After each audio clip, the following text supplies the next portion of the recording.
बहुत समय पहले की बात है। एक महान राजा थे जिनका नाम वसु था। वो चेदी देश पर राज करते थे। उनकी कीर्ति दूर दूर तक फैली हुई थी।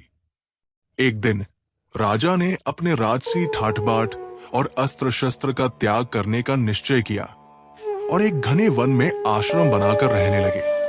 वहां उन्होंने कई वर्षों तक कठोर तपस्या की और अपने तप से तपोनिधि कहलाने लगे।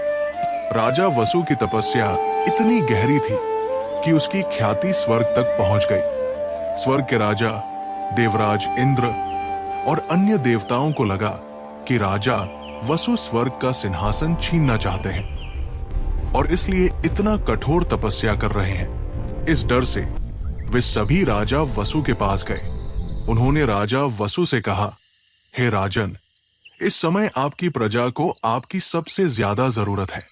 आप तपस्या छोड़कर वापस अपने राज्य लौटें और धर्म पूर्वक अपनी प्रजा का पालन करें।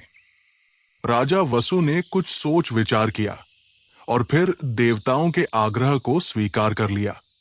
वे वापस अपने राज्य चेदी देश जाने के लिए तैयार हो गए। राजा वसु की बात सुनकर इंद्र बहुत प्रसन्न हुए और उन्होंने राजा को अपना मित्र बना लिया। मित्रता के प्रतीक के रूप में इंद्र ने उन्हें एक अद्भुत दिव्य विमान भेंट किया जो आकाश में उड़ता था। ये विमान राजा को पृथ्वी पर कहीं भी ले जा सकता था। इंद्र से मिला ये उपहार इतना अनोखा था कि राजा वसु उसी विमान में रहकर आकाश में ही निवास करने लगे। हमेशा आकाश में ऊपर ही ऊपर चलने के कारण उनका नाम राजा उपरिचर अर्थात ऊपर चलने वाला पड़ गया। एक दिन राजा उपरिचर अपने विमान में आकाश में उड़ रहे थे। उन्होंने देखा कि उनके चेदी राज्य की राजधानी के पास एक सुंदर और दिव्य नदी, जिसका नाम शुक्तिमती था, रुक गई है।